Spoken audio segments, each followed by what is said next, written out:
Alright, welcome to part 7 of the Introduction to Maya series. For this lesson I'm going to cover UVing and applying texture maps to objects. So first I'm going to go over what UVs actually are. UVs are the texture coordinates for a polygon object. Basically you have UVs that correspond to the vertices on your object that then show which pixels of a 2D image texture get applied to which faces. Right now we have, these UVs, which are not exactly accurate, but, they're because we've worked on more. And on this we have the default UVs for a sphere. As you can see, it has a sawtooth pattern at the top. That's because when we created this, do we have the original in here? Nope. But when we created the sphere, there was an option, and we chose sawtooth. So what I'm going to do is open up I'm going to set my project one more time. Set that to lesson record stuff. And I'm going to open up, say, the coffee table. Now this item, oh cool, it even loaded my reference, that's nice. This is a coffee table that I modeled a little while ago. What is this? Oh, okay.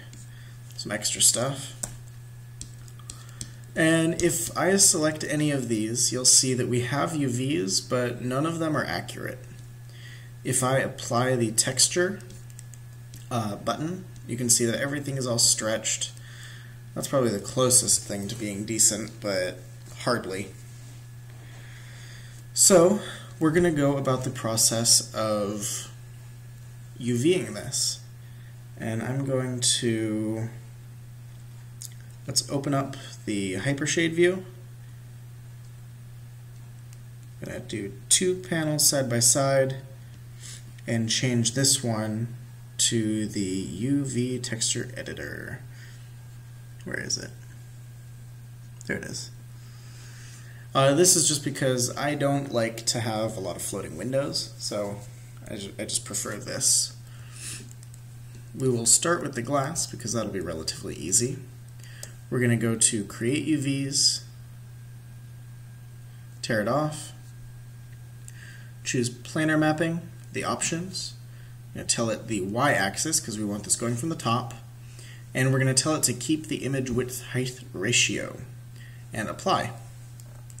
What that did is it created our UVs over here. It's perfectly round and very off. However, it's a good start for the tops. Now what we're going to do is select this row, Control period to grab this icon, to extend our selection. And now I'm going to go to cylindrical mapping. There are no options to choose for that one, so I'm just going to grab it. Now what I need to do is make sure that I take this and drag it all the way around so that we have our full view. And then I'm going to make sure that I, scale this. And it looks like I'm going to have to do that up here, which is a projection height. And I'm just going to go with that for now. Now what I do is I select this in object mode, and in polygons in the UV texture editor, I'm going to go to layout. Choose the options, I'm going to tell it world prescale, uniform, shape, free rotation, and apply. And now we have, and I had to apply again just because sometimes it takes a couple tries. Now for this, I'm going to select one single UV and hold Control right click and choose to shell. Following that, I'm going to choose the Relax UV tool, and I'm going to unfold this just a little bit Doesn't look like it needed much. Control right click, go to shell. Yep, all that's good. See what happens if we do it on this side. Yep, that's what it wanted. So now this UV checker pattern looks pretty good. We're done with that piece, and we can move on to this one. It's going to be pretty much the same start. Gonna create UVs, planar mapping. I'm gonna go to object mode and isolate this.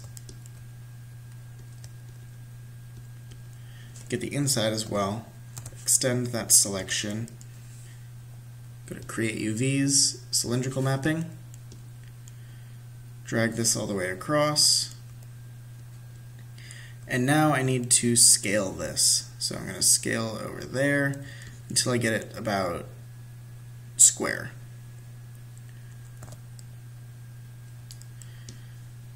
Yep, so that should work. Then I'm going to go Polygons Layout. Did it again, kind of kicked it out of its funk. I have the two sections, the two tops and bottoms, and that piece is all set. Going to move on to a different piece. This will be a cube. UVing cubes is actually kind of annoying, but we'll get the hang of it. Going to isolate that, and I'm going to go to planar mapping,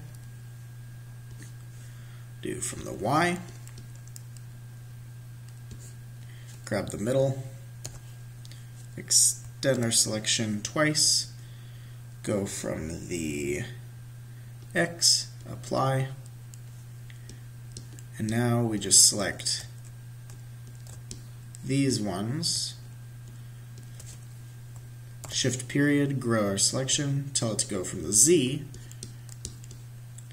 and now we have all of these pieces with their individual UVs. We're going to go to Polygons, Layout. I'm going to press G one more time. Now those are all nice and uniform. Everything is nice and uniformly mapped. Now, of course, this I'm going to duplicate around again so that we can avoid having to re-UV everything.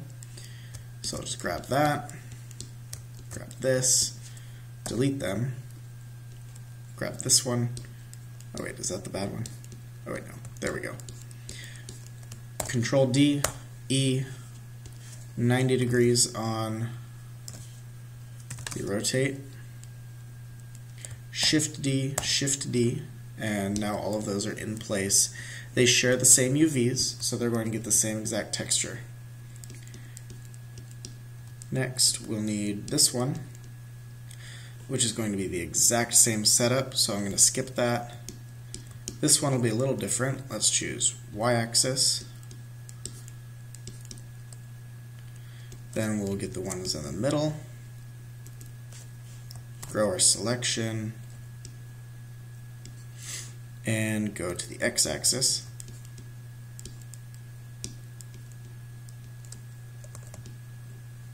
Oh. Looks like I didn't actually get a loop there. So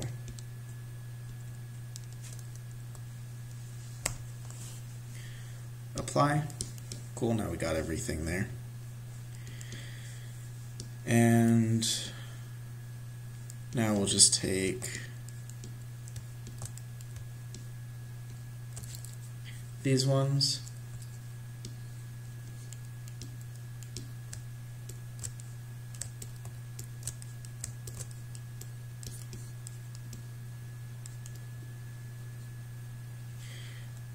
grow our selection, choose the Z-axis. Oh wait, actually that's the correct view. What I want are these ones.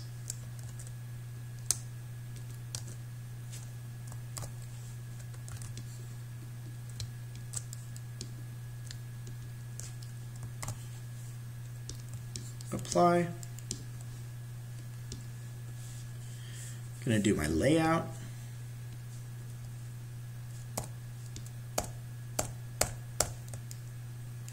And that did not work. So we'll take a look at this, see what happened.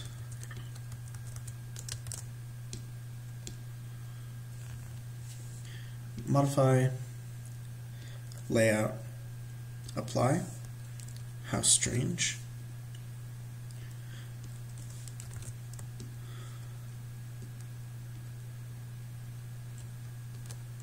I'll just do this manually.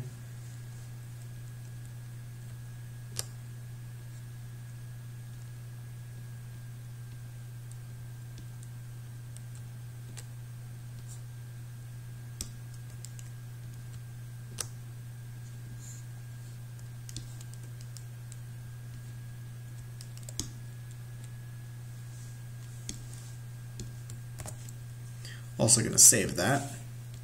So I'm just moving these manually. I'm going to try that layout one more time. And that's very strange.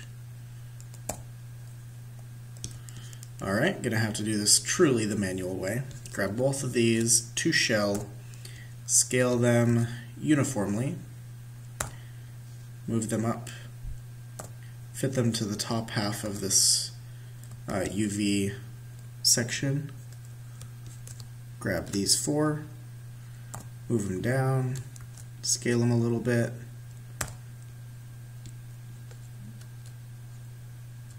I'm going to grab this one and use the unfold. Oh, see, that was strange.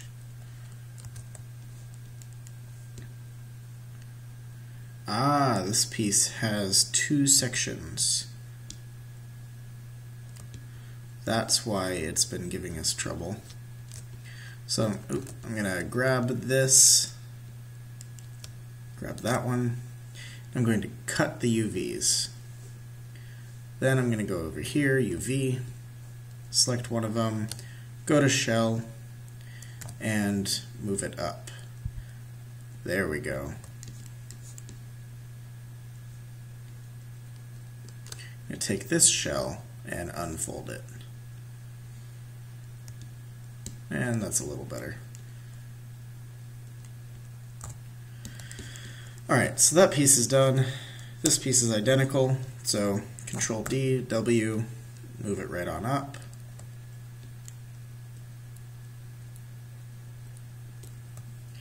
For this piece, I'm going to pause it and just... Alright, so I did the cushion in pretty much the same way. Now I just need... Oh, come on.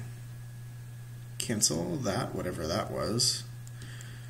And I need to UV this section. So I'm going to close that, isolate this, go to Create UVs, Planar Mapping Options, choose the Y-axis,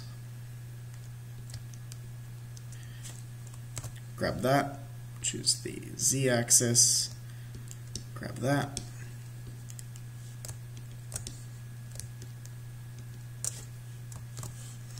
grab all of these, choose the X-axis, apply, and then go to Object Mode. And I'm going to Polygons, Layout, press G, there we go. Same for this piece.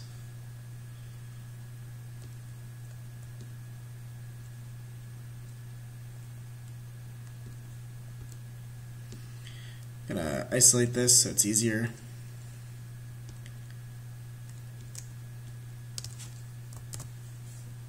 Grab the Z-axis, grab the X-axis, Polygons, Layout, G one more time, there we go. Got that all nice and laid out. Again, go out of Isolate, delete this one, and replace it with the properly UV'd one. So we got that going on. Did I get these? Nope. So for this one, it's just going to be Y-axis,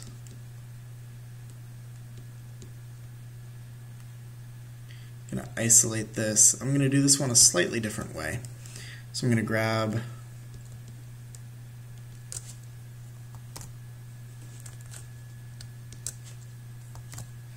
This side, this is going to be the x-axis, project, grab these ones, grow my selection, this will be the z-axis. Now for this side, what I'm going to do is use camera based. So I'm going to use camera and apply. Set that back to Y. Now for this, go Polygons, Layout, G,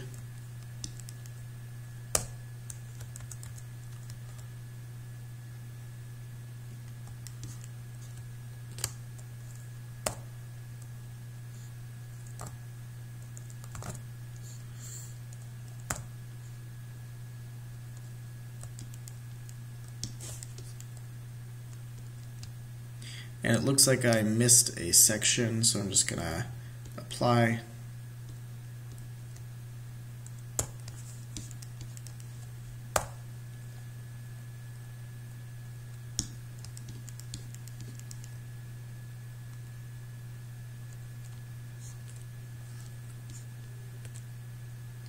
And I'm going to move and sew, which again we'll go over later. And I'm just going to scale this to fit.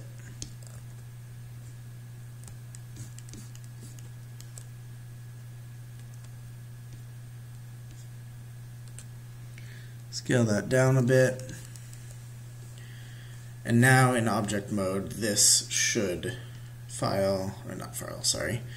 Polygons, Layout. Yeah, that should work.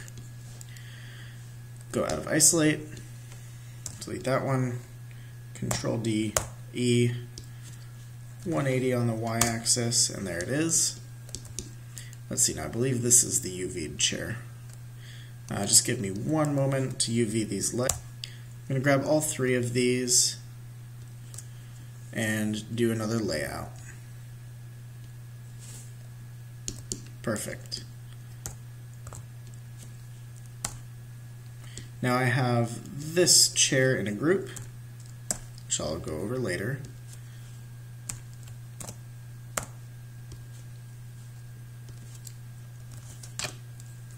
Flip it on over there, and there we go. This whole table should now be UV'd. Not seeing anything with crazy UVs, so that's a good sign. And there we go. That's done UVing. Now the next step, of course, is textures and materials. Did I do? No, I didn't. Okay, yeah, so for this, we'll first I'm going to delete all the history. Right click and assign new material. I'll give this a blin. Call it glass. Give it a sharp reflection, sharp eccentricity, high reflectivity, high specular color, and a relatively low specular roll-off, combined with a pretty clear, slightly blue color, because I say so. Then we're going to up the transparency. Transparency is going to be almost clear, just like that. And now for pretty much everything else, I'm going to give it a wood texture. Except the cushions. So I'm going to right click, assign new material, blin, call this wood, and instead of giving it a color, I'm going to click on the color icon, the checker pattern, choose File, choose the File folder, and I'm going to go into my Textures folder and find, let's say, Black Walnut. That's not looking too bad. I'm going to go into Place 2D Texture 1 and change my repeat U and V to give it repeating values to this. So now the texture is a little more repeating. which may or may not be a good thing in some cases. In this case, it's fine. We go assign favorite material, Lambert, call this cloth, choose the icon, go to File, File 2, choose that icon, and now I'm going to look for something with cloth. Hopefully I have something in here. I do not. Give me one moment. Alright, so undo. So now I have a cloth light brown. I'm going to apply that. And I'm going to go to Place 2D Texture, give that a value. 5 might be a little too much, so I'll give that 3 and 3. Oh, come on. There we go. Now this whole thing needs to smooth, so I'll press 3 on that. Oh, this is our wood texture. Assign existing material, wood. I'm going to delete that. Create a plane.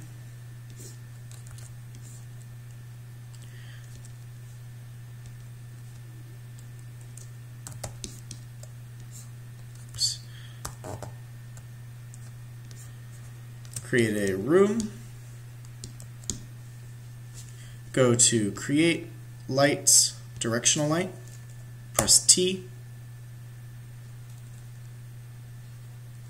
I'm also going to turn on lights now.